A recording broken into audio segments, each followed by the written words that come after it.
is an interesting little horn made in 1921 by C.G. Kahn in Elkhart, Indiana.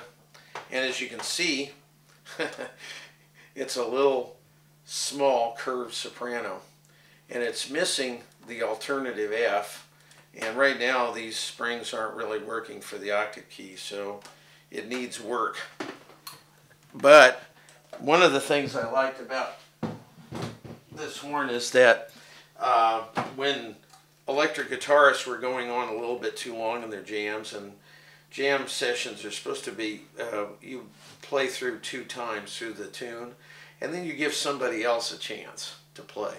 And unfortunately, a lot of people didn't have the, the knowledge to actually stop improvising long enough to let somebody else do something. So in the end of the day, after maybe listening to a guitarist or a keyboard player play through, I don't know, 64 bars or 134 bars or something, I would stick the end of this into the mic and blast them out. And no matter how loud they could turn up the guitar, they couldn't cover up the sound of this.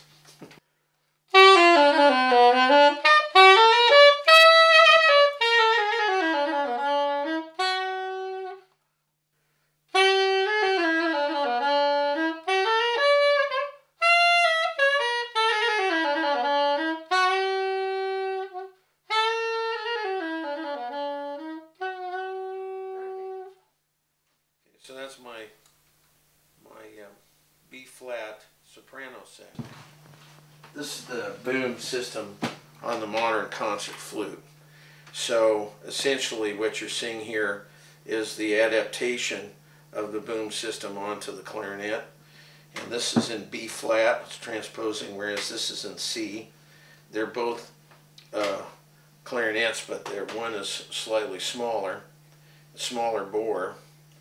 And so in orchestral writing, if they want a C clarinet, they want a particular sound, the composer asks for a C clarinet, and most clarinetists and orchestras have a range of clarinets from small to large.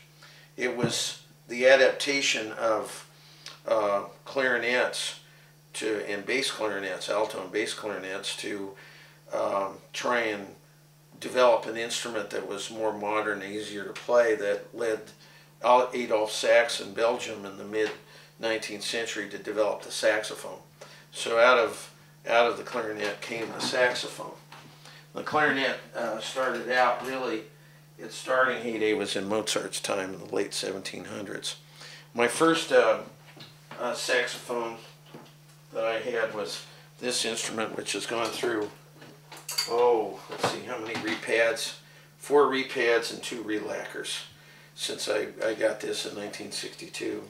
It's a 1924 Kahn B-flat tenor saxophone. B-flat means that the C that you see written in the music is actually a B-flat. So it's a whole step down in pitch. B-flat is one of the preferred keys for brass band music, and also by extension swing orchestras. They develop their riffs in those keys because they're used to playing in B-flat and E-flat and A-flat and D-flat and so on. Funnily enough, when I got together with guitarists who were learning to play guitar, and they would be playing in the keys of E major, A major, B major, I had to be able to play and improvise in keys that were not normally improvised in. So E major is actually my F sharp major. B major is C sharp major, or D flat enharmonically. And then let's see, D would be my E major, G would be my A major, and so on. So you had to be able to come up with riffs. This is a typical riff in F sharp major by using a kind of a bluesy scale.